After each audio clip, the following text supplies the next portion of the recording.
were not to develop critical thinking in children, we are likely to be diminishing, human as the most higher order capable in the ecosystem. Or why do children need to think critically? Is to be able to make judgments for themselves as to what is right, create new things. Advancement of human society is something which is very central to the human act. And how are we helping children do that? I'm thinking of creativity in terms of constructing something new, in terms of building something, coming up with a creative out-of-the-box idea, right? That's where creative thinking lies. And as teachers, how can we make learning meaningful in a way that, of course, children understand it, but also children are able to see how to effectively use it, right? In terms of a creative expression of it.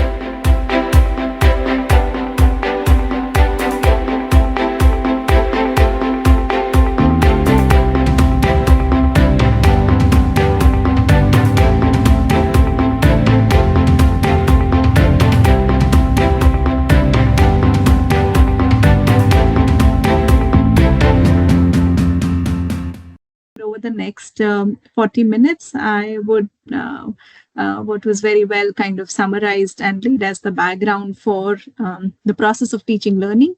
And many of you, the whole group here is teachers, practicing teachers, and I feel that's where teaching learning inside the classroom is at the heart of educational processes, whatever may happen globally, at the policy level, but finally it is this teacher-child connect that matters. And very happy to be here on this platform interacting with all of you to make learning in your settings with your children much more meaningful and valuable for children that you work with. I'm no AI expert, therefore, and I am a developmental psychologist by training, and that the core of teaching learning and processes of teaching learning is what my session would focus on. Many of you may have done it very differently, engaged with these concepts very differently as a part of your own teacher education programs, or where you teach, even in higher education programs. So it may just be a recap and a recollection of looking at things in a certain way. So yeah, please bear with me, and I would have some questions for all of you to respond, and I hope you can actively participate through the chat box.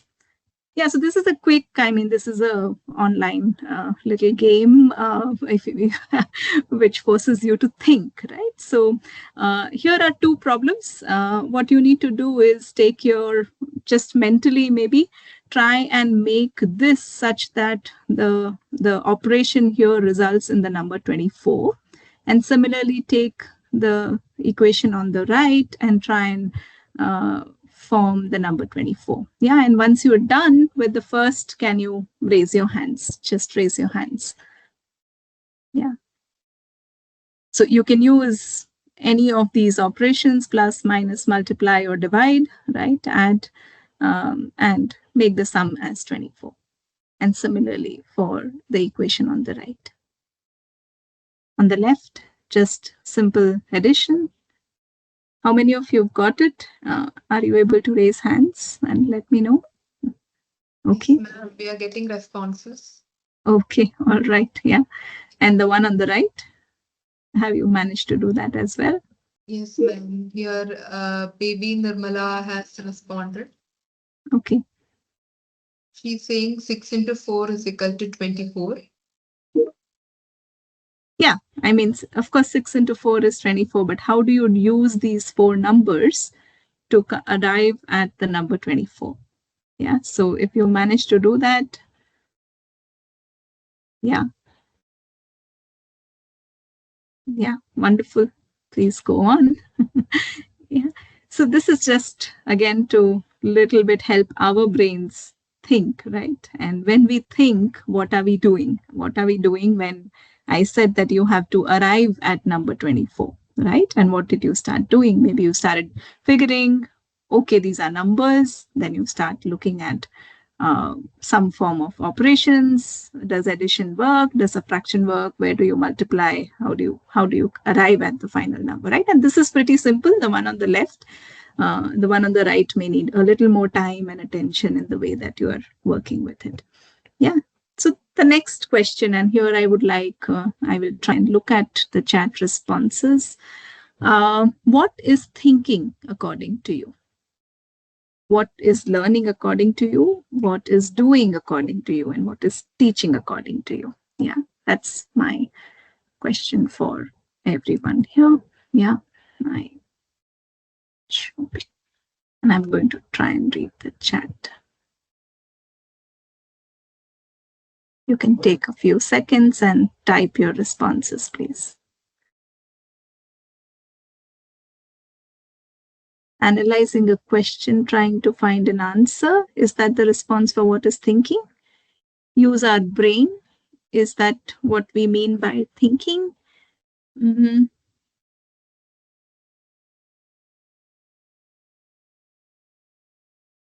Any responses? What is thinking according to you? What is learning according to you? You can respond to anyone if you like. Yeah, anyone you can pick. Thinking is trying to understand something. Thinking is a mental process of understanding, analyzing, questioning.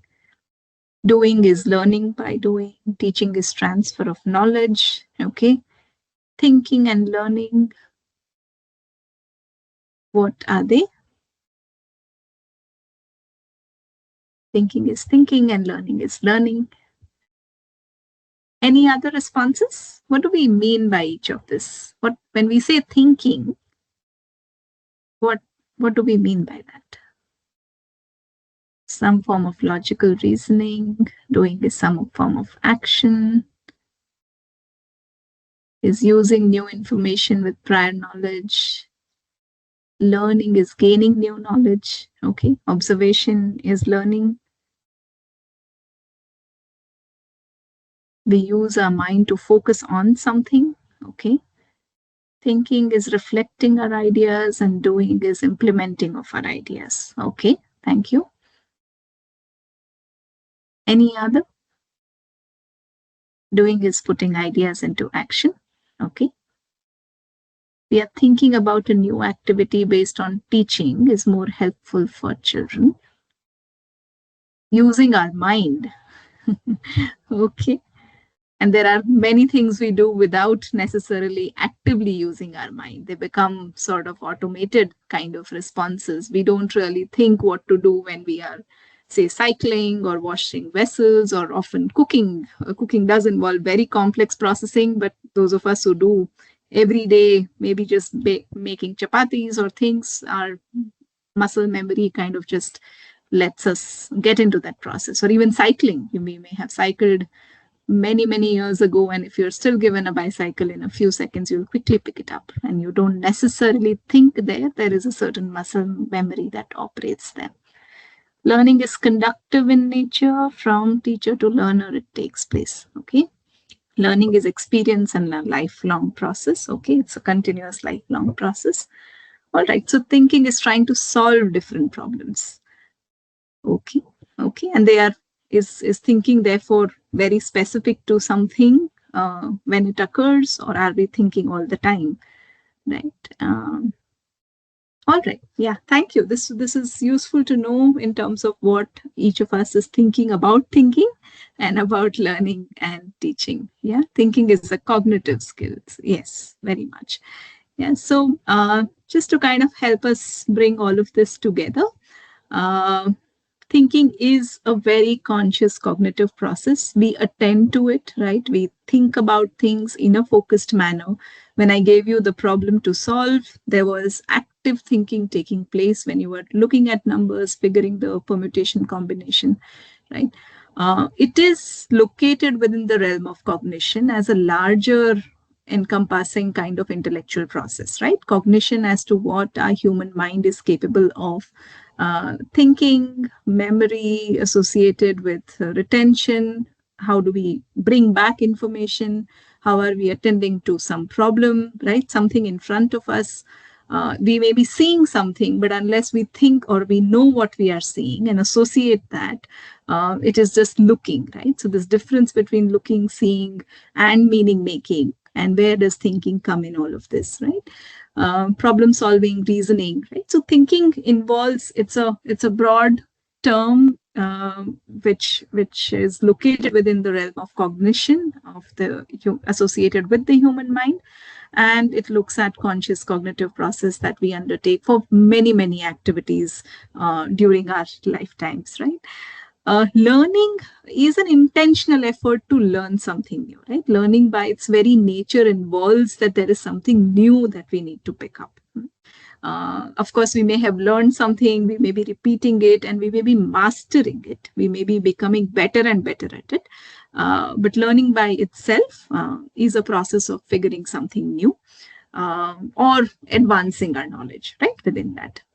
By doing, we mean that we are actively engaging in something which is performative in nature, right? Which is skill-based, which is through the use of skills, knowledge, thought. It may involve many other processes, but the very act of doing something is seems to be a skill-based act, right? So doing a mathematical problem, there is a problem there is mathematics there, and then there is the solving of it, which needs a certain procedure involved in it, right? And that's where the procedural knowledge of doing comes in.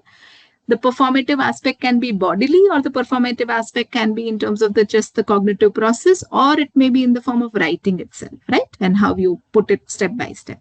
So doing is in some sense that sort of a process. Teaching, like somebody said, it's a matter of transforming, or rather transferring, not entirely, but there is an act of helping someone learn something, which is again a conscious act, right?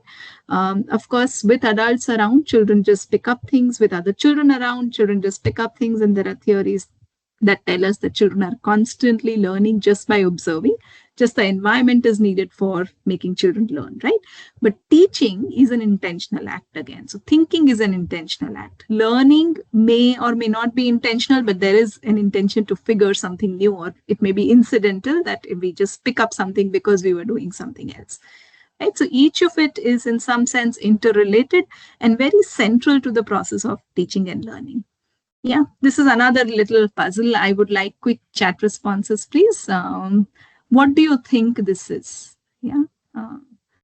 What do you think this particular object here is? Let me try. Yeah. Can I have some quick responses?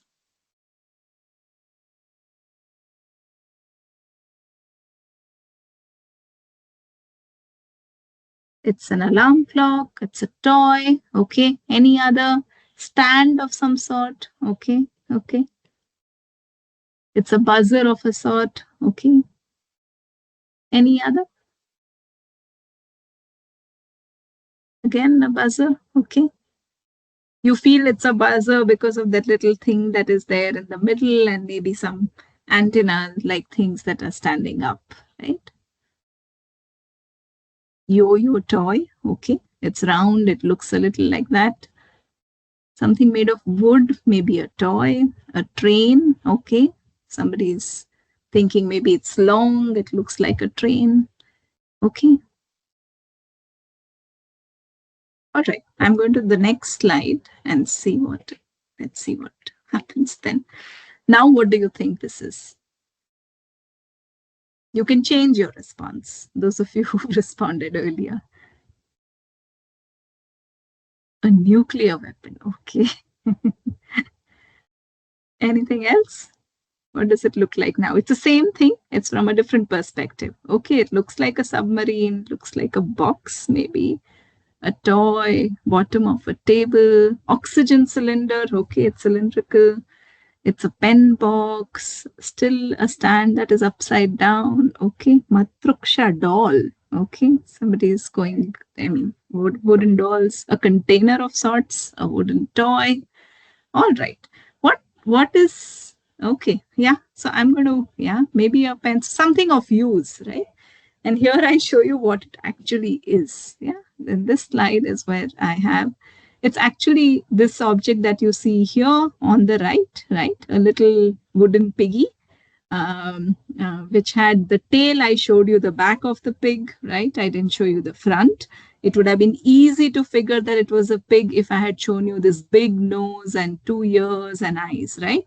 And it's a very identical big, again, object of use here.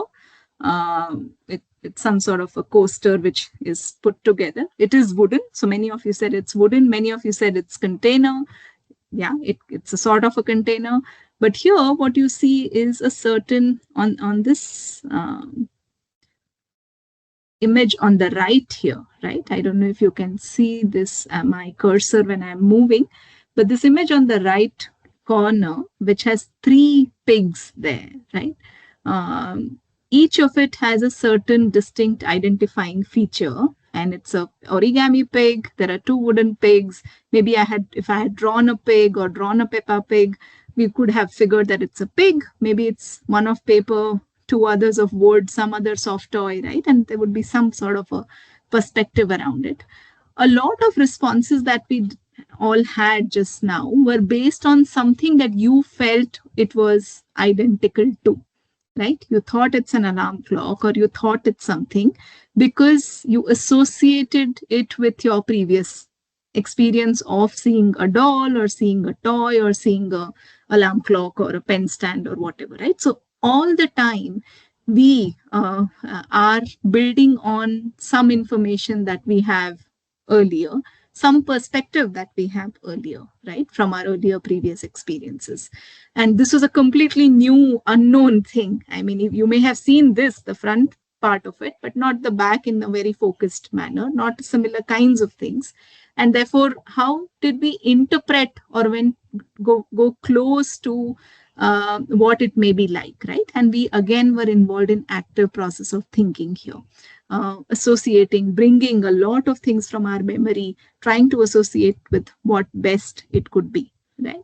So, I mean, just to build on this, that any as human beings, a very central thing that we seem to be doing all the time, especially for new things, is engaging in this process of concepts, right? And understanding concepts and developing concepts, right? And what are these concepts here? The concept of a pig, or a concept of a box, or a concept of a cylinder, right? Several concepts were getting used to figure what this particular image is like. If it were a memory game, or if it were just a touch and feel game, you may have had different perception of it, right? So there was an active perception by just seeing that was happening here, associated with previous mental models that we have had in our brains, right? So as a process, again, in any educational process, if you look at it from a broader understanding of education itself, almost all of our teaching learning is about helping children understand concepts. A very young child may just be interested in understanding a concept of a dog like this, right? And what it may mean with ears, what sound it makes, or it may just be about different sounds when I tap, what happens, right? These are again concepts about things that children are trying to build. Any educational process, therefore, or any experience that a human being is having while interacting with the environment, there is this active process of concept development that's happening. There is another process which we involve actively in our educational process, is that of skill development, right? Now, skill has different abilities, a lot of processes. It may be just the skill first of reading something, right? Or saying something aloud, saying things clearly, or it could be writing, and then as we grow older, maybe doing complex, formulae based procedures and things. I mean, again, those are cognitive processes using the skill of writing, right, in a certain methodical way. Skills which are very physical, motor in its effect, right? I mean, like we said, cycling, it could be clay work, it could be anything that involves a lot of our body muscles. A third critical thing is about values and dispositions. Again, very central to any educational process, of what kinds of beliefs, dispositions, attitudes, habits are our children shaping, right? What are we helping children understand about the world around them, about the society around them, about people around them? So educational process is in itself a process of engaging at all three levels almost all the time when we are in our classroom and schooling process, right? So just to bring this, that when we talk of teaching learning is an active process, it is an intentional process, and it is something that is central to this process of education. What we do, a lot of our subjects, a lot of our curricular work, a lot of what we do in terms of building a scientific perspective or building a certain mathematical understanding or building a certain understanding of our Indian society and context, right? A lot of that, or just formation of routines, helping children understand the value of being on time, for example, right? Or being having a certain disposition towards the way they react to things, resilience, right? Conflict resolution, a whole lot of things are about dispositions and values, which are again shaped inside classrooms and, of course, in their family and other environments. So, with this background, now when we say uh, about learning and teaching and learning as a constant two-way process, so how we understand learning would determine how we teach, right? Thinking is a cognitive process. Learning is something that we as teachers are engaging children in.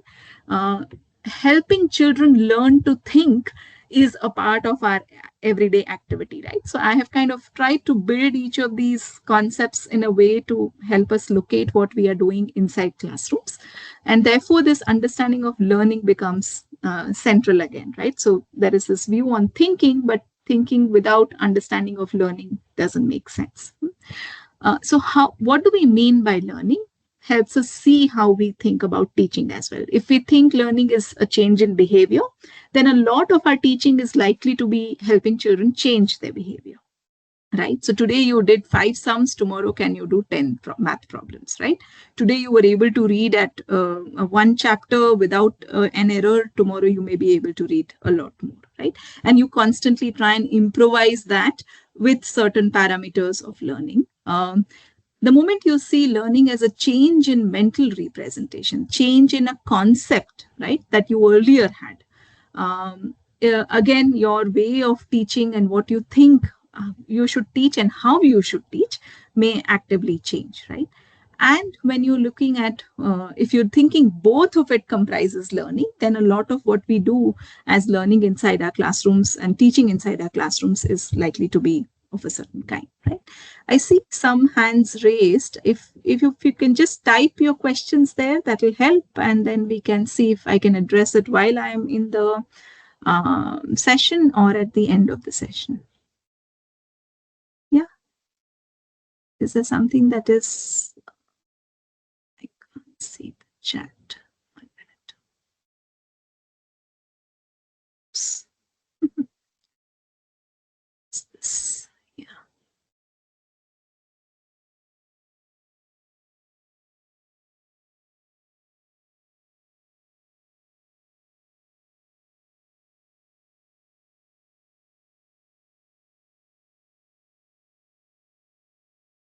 Okay, connection to the ferry. Okay, there, I mean, yeah, folks who have raised your hands, please feel free to type it out in the chat. Yeah, so different perspectives, right? Now, thinking in the realm of cognition, learning in the learning is about a whole lot of things, right? Like I said, it involves cognitive work, it involves socio-emotional work, it involves a whole lot of things. But when we look at different perspectives on cognitive development itself, one of the things that it says about learning in children is this perspective that is more recent. It's a few decades old, and what we are able to now see through a lot of micro imaging techniques, right? The MRIs, mental imaging techniques, high resolution, people do all kinds of things to understand what's going on in our brains. One of the things that this particular perspective tells us based on data is that there is a clear difference in the density and the volume of synaptic connections inside a human brain, right? And a newborn's brain actively is forming synaptic connections. These synaptic connections strengthen based on the experience that a child has. either positive or negative, but the more experiences and the kind of experiences, the synaptic connections strengthen. They get further strengthened, millions and millions of them, and then finally, as adults, you see really hard, thicker black lines, which are the synaptic connections that are strong, and they must be being used on an everyday basis, right? Whereas some others that were there at 2 years of age or even maybe at 10 years of age, they get pruned out because they are not used regularly, right?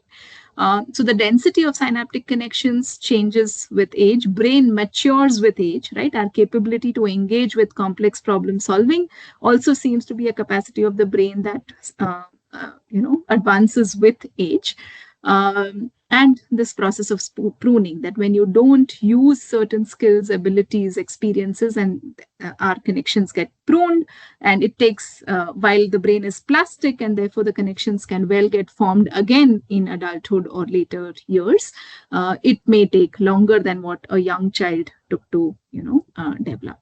So when we look at, again, what I've tried to do is put certain ideas for teaching and learning here right away, that if we were to say that if neuroscience perspective is one of those guiding the way we think of teaching learning, what can be done to build quality, give these quality experiences.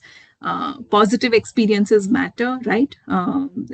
Traumatic experiences lead to certain other kinds of difficulties that children have in terms of attention, in terms of relationships, in terms of many other things, right? So positive experiences and a variety of experiences which help children engage with a lot more material, lot more senses, lot more experiences, helps children, especially in the early years. And then again, so there are two peak periods of these massive synaptic connection that happens is in the early years, before 8 years of age, and then another one which is again, I'd say between 14 and 16 years of age, right? So there are these phases when there is a massive kind of connections and pruning both happen, and this what we see here is at the level of adulthood. So this is one perspective as to how do we as teachers help build positive, stronger, healthier synaptic connections among children. This again may be familiar with many of you who've done your education courses. Another perspective, historically much more older than the recent neuroscience perspective, is the developmental theory, right? And how we understand cognition and learning and thinking processes within that. Of course, there is this entire, sub understanding of learning, which comes through learning theories, and that's a different kind of thinking about learning. When we talk of cognition and cognitive development, right? Two key theories that stand out, and they do seem to be relevant irrespective of the other advancements that are happening within this domain, is work of Jean Piaget, right? In this ability of the human mind to make meaning, and learning as this active process of meaning making. So what we just did as something in terms of that little photograph that I showed you of a wooden object from a very different perspective, we were constantly adding to our existing information, right? And there was a certain sort of disequilibrium, what he calls as, that you're assimilating new information, you are accommodating it based on your experience, and then you are reaching a equilibrium saying, oh, okay, this looks like this. And the moment I showed you the correct perspective, or the way it actually looks, you have a certain change of what he calls as schemas as mental representations. So somehow that little activity has helped us extend our schema of what different wooden objects can be like, right? Or if you were to look at a pig from a different perspective, how it may look like. So learning as an active meaning-making process, which we seem to be engaged in all the time, is something that Piaget said. Of course, his stage theory is much more popular, but the central idea to the process of learning is that how are you helping children refine their schemas over and over again, right? And what are we helping them? How are we helping them with that? The other is the sociocultural theory by Lev Vygotsky, a Russian Soviet psychologist, right? And he came in from a view that every culture has a very unique set of tools. And here the tools are used, the word tool is used in a very specific way to say how the kind of words that we use are very nuanced within its own language or own culture, right? The gestures that may seem very appropriate in one culture may not seem appropriate in the others. Maps or reference points, right? If you were in a hilly region and you were looking at distance and time, you would associate a 10-kilometer with, say, a 2-hour journey. Whereas, in a different kind of a context, you may associate 10 kilometers with a 20-minute journey, right? On a highway, you may see it very differently. So, very maps, use of maps, perspective associated with maps, a lot of the mental math that we try to do and the way we do it, right? Words used in different cultures depending on, say, the region that you belong to. A whole lot of those are aspects very unique to the culture. And he said that the way we therefore perceive the world around us is dependent and is located within this unique culture that we are a part of. The other thing that he highlighted, and which is again very popular when we look at all the learning related aspects, is this idea of help needed when you are learning something, right? And use of this word scaffold, you must be very familiar with that what is the cue that we are giving to the child, and at what point are we giving that support to the child, helps the child think and help the child perform at a better level of their ability, just because of that little support that you get, right? The third aspect, of course, the idea of language and thought, that are we thinking independently, or are we using our private speech in our minds, are we calculating, right? Or are we saying it aloud? And this changes with age, right? So a lot of that. One of the things I think very relevant to us as teachers is this idea of role of play in helping children perform at a level much above theirs when children are involved in pretend play, right? And pretend play where they are actually behaving in many, many levels above them, you see that children are actually gathering or know much more than they actually seem to be suggesting in their immediate learning context, right? The role of more experienced other, the more knowledgeable other, which is usually a teacher or a peer or somebody who knows something, again, is very central to the way Vygotsky's sociocultural theory looks at it, right? Why am I bringing this thing about learning, right, within this understanding of cognition again? Is what are we doing to help children think more, problem solve more? Answers to those are underlying within our understanding of how learning occurs, right? And therefore, what are we doing to make that learning more effective? This must be, again, a very familiar picture or a perspective that you all hold. This is, of course, based on the more input-output model, the information processing model based on what computer science has given to us. What I find interesting and what is very central in some sense to the way of meaning making and association that we do with our thinking process, right? Given that we want to understand what thinking is, that any information or any stimuli that we get, right, we receive it. I told you have to do a sum or solve a mathematical problem. You quickly looked at it. That was your stimulus. You had your short term. You quickly said if 1 plus 8 plus 9 plus 10 is something, then what that is, right? So you have your perception. You attend to it. You see whether it's just a simple math addition problem or you need to do something more. You went back maybe to think of how you may solve it if you needed to both subtract and add and do a combination there, and then you decide and actually come up with the response. Similarly, if you take on the other example of that little wooden pig and the picture I showed, right, that the stimulus here was a very visual stimulus. You saw something there. You have your short-term memory based on what you think, like an alarm clock, a toy. You perceive that information based on the sense that you have used, right? You went back to your long-term memories, working memories associated with what your previous experience has been, and decided or said that, yes, maybe this is a toy, or maybe this is a wooden box, or maybe this is an alarm clock, right? And you respond to that. So this is a useful way to somehow say that goes on into thinking process, right? Attending to something, perceiving it, attending to something, perceiving it, going back in our memory, and then problem solving it and taking an action as a more applied aspect of it. Now, this again, I feel some very critical parts to how we process information is in terms of what stimuli we get, right? Like I said, if I had given the same toy to you in a cloth bag and asked you to close your eyes and just perceive it through your tactile senses, your response may have been very different, right? Or if I had made a sound of certain kind associated with that, the stimulus is very different. Therefore, your reception of it and what you're retrieving from your memory is very different. So, what stimuli you get, how you get it, how your memory actually is able to dig back deep and say, okay, this looks like the doll that I had, right? And come back to it. So the nature of experience that you have from your stimuli to helping undertake that cognitive process, right, helps that information get into what is called as the long-term memory.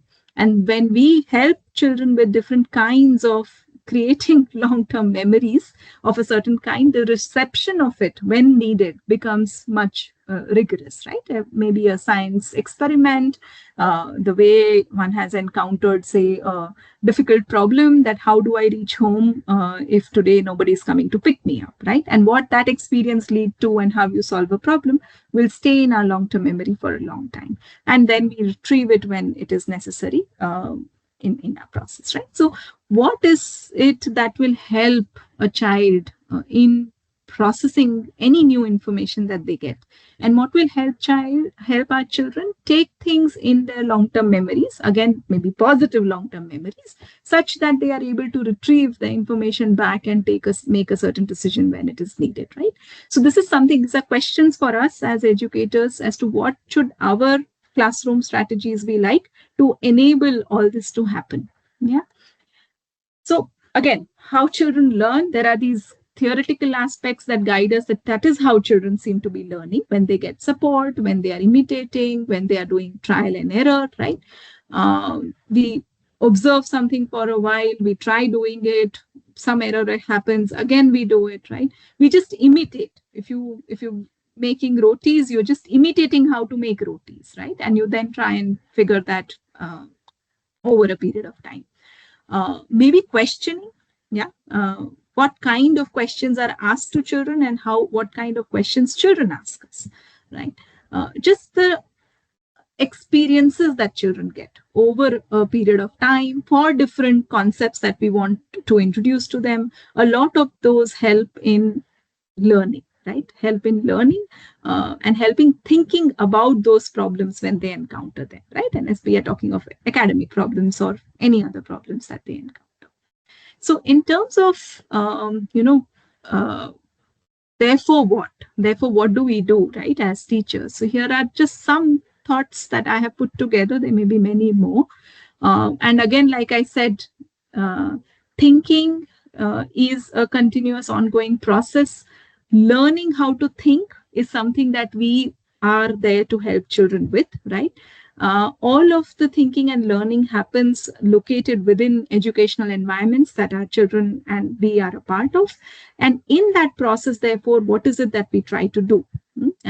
Looking at if children can make meaning, if children can actually receive information and perceive it in a certain way, and if children are located in their own context, and within that context we have to help them learn to think, then how are we going to help them learn to think, right? So considering the background that I have laid, these are some thoughts on what may be good strategies that may help in helping children think and learn effectively, right? So quality of teaching and quality of learning go hand in hand, right? I mean, that's that the way you teach is the richer the learning, and if richer the learning and the teaching, therefore, and it's a cyclical kind of a process.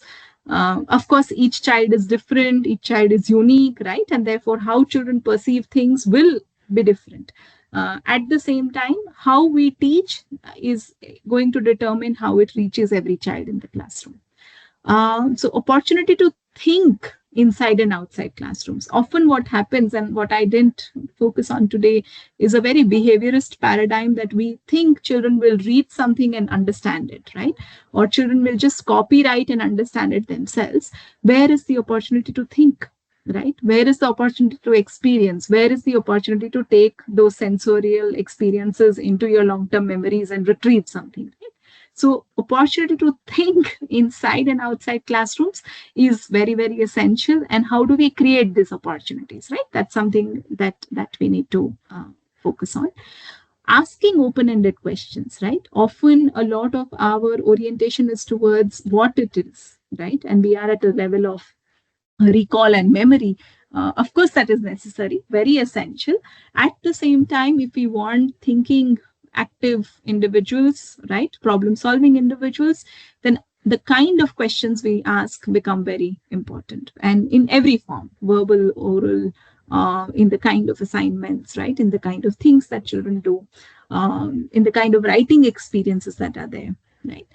uh, I mean, as an overarching thing is this very idea of not just focusing on one kind of experience, which is maybe a didactic experience, but it is a more holistic experience where the same concept can be addressed through different learning opportunities, right? Uh, Practice, repetition, reinforcement, all are very, very helpful if supported by a very process oriented feedback, right, as to where in that mathematical problem did you go wrong, right? Or if the child has done something appropriate, are we able to help the child think further and be that more knowledgeable adult there, right? Reinforcement, which is again associated with the process, not associated with their own identities, right? And that's the other part of it. Opportunity to observe. We need to demonstrate. We need to demonstrate how thinking happens, right? We need to demonstrate how trial and error can actually happen. A lot of demonstration, right? As adults, I mean, children are constantly observing us and learning things. And how do we make that, demonstration happen? Different strategies just for helping organize thinking or problem solve, right? Is this idea of how can a concept be mapped for slightly older children, middle school children and above, that if it is a complex problem, or if you want the plant kingdom to be understood, or if you want, that you visited a field site today and you want to kind of pictorially represent it, right? How are we helping children, again, think, engage with the knowledge they have gained and are able to present it in a certain way? So, or if there is an information, a textbook information there, a chapter that they have to read, are we able to help them summarize, to collate core concepts and help map that concept, right? How do we help them reason? Is it reason because it is said in the textbook, therefore you believe it? Or are we actually engaging them in the reasoning process that it is involved, right? Logic-based exercises, different kinds of, things that you can do with the content that is available. Participating in collaborative peer learning, group learning for a lot of this, right? Analyzing, comparing, evaluating different activities, group work and problem solving is a very integral part of learning together, right? And learning from peers, again, is something that is located, embedded in that context, becomes critical. Writing experiences, writing as a higher order capability, especially today in the times when we are grappling with how, if we just give something to read or summarize, it's AI going to do it, right? Chat GPT going to do it. What will writing do, right? And therefore, if children were to formulate their responses, children were to think of their responses and write them down, really physically write them down, right? If they were to ask questions on something they have read and create their own questions, not use again an app or a chat box to respond, right? A lot of this is what is going to help our children learn and reflect and think actively. Yeah. And of course, formal instruction. I mean, formal instruction cannot be substituted in any educational process. well-informed direct teaching, right, and well-researched direct teaching is something of a very higher order demonstration that our children are likely to have. When I say direct teaching, it again just doesn't mean teaching using the blackboard or the smartboard. Direct teaching can actually also be conducting an experiment with children, drawing something with children, right, reading something together with children, understanding it together with children. A lot of that is direct teaching, which is then reinforced through many experiences and activities that can be had. Central again to whatever we do with children is conceptual development, right? For young children, it may be simple concepts. For older children, it may be higher order concepts. And then how are we dealing with those? Yeah.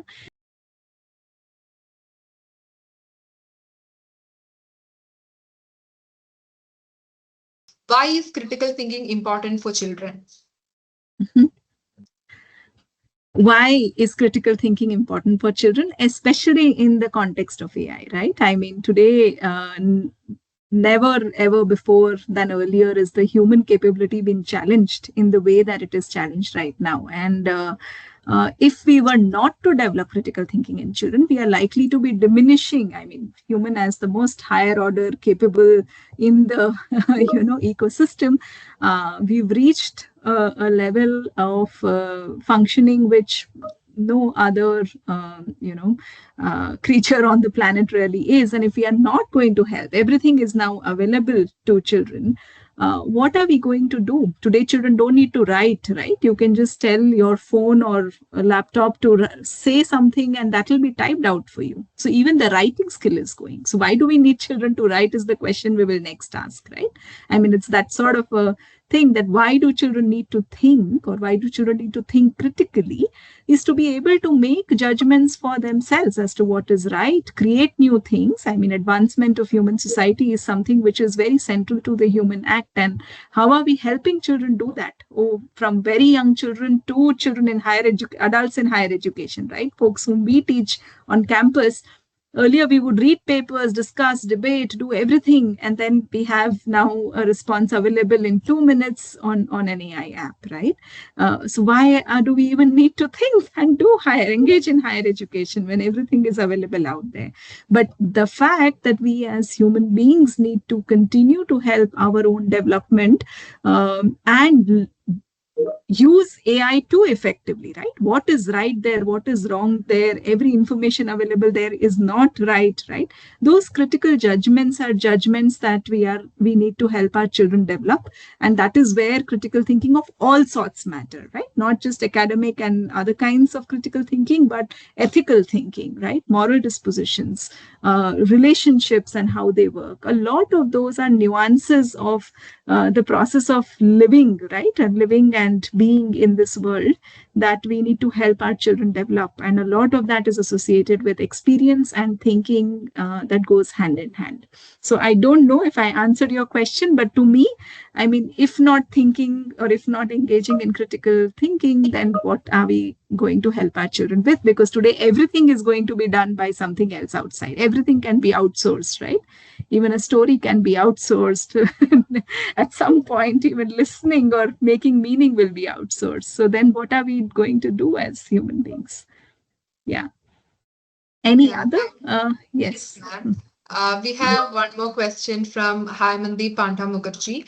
How Mhm. can a student integrate learning and maturation with their creative thinking and apply the resulting work to real life situations?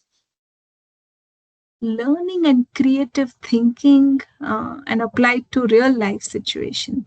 I mean, see, it's a very nice pedagogical question, right? That how is it that we are going to make learning as a creative engagement, right? Of course, you learn something, but how are you? And creativity, not just in terms of painting, I mean, or painting or drawing or art. I'm not thinking of creative like that.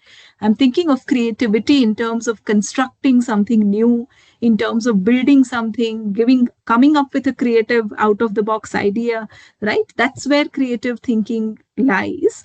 And as teachers, how can we make learning meaningful in a way that of course children understand it, but also children are able to see how to effectively use it, right, in terms of a creative expression of it. all of that is I think a pedagogical question, and as teachers it becomes important to, I mean, if you understand your subject well enough, there is very high likelihood of, and you understand your children and their capabilities, a lot of them can become interesting, rich, higher order thinking problems and higher order activities, which are again very essential in the age of AI, right? So, yeah, I mean, I don't know again if I answer your question very directly, but to me, it is a very pedagogical question as to how any concept taught to a child can become a very creative endeavor, creativity again in the larger sense of scheme of things, and it becomes a rich learning experience that helps them think and develop and create something new. Yeah. Thank you, ma'am. And I would like to ask you a question. So, as thinking is based on previous knowledge and perception, each of us Mm. must be thinking differently in different situations. So, does our education take into account this diversity? I mean, this is something that again is a very central pedagogic question to me, right? And it's very hard also to do that. A lot of times, what is given in textbooks is a lot of content knowledge, right? How is a teacher inside the class being able to look at 40 different children in their classroom, each coming from a very unique home and family environment? If they have been with the same school for many years, it's different. If they haven't been, they're also coming with different experiences in their lives. And then how is that diversity addressed, right? A lot of times, especially what happens not in the early years, but from middle school years, is that the content can become a very strong anchor, right? So if you are a chemistry teacher or if you are a higher education,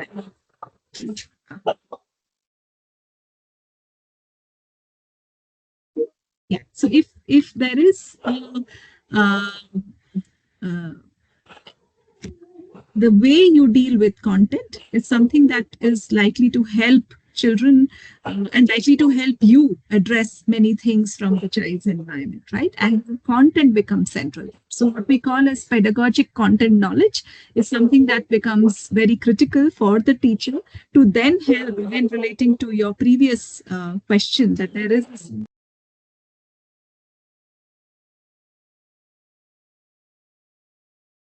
Yeah, sorry, my doctor needs to work right now. And so, how is it that the pedagogic content knowledge of the teacher becomes helps address this diversity inside classroom, right?